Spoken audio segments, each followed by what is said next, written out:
जिंतूर सकल मुस्लिम समाजाच्या वतीने काश्मीर पहलगाम येथील निष्पाप भारतीय पर्यटकांची पाकिस्तानी अतिरेक्यांनी बेछूटपणे गोळ्या झाडून 27 नागरिकांची हत्या केल्याने मुस्लिम समाजात संताप व्यक्त करत दिनांक 25 एप्रिल रात्री 7च्या सुमारास शहरातील मुख्य बाजारपेठेतून कॅन्डल मार्च काढून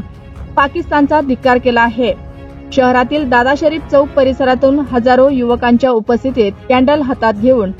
काश्मीर से आवाज आई, हम हिंदू मुस्लिम भाई भाई, पाकिस्तान मुर्दाबाद, हिंदुस्तान जिंदाबाद या नाऱ्यांची जोरदार घोषणाबाजी करत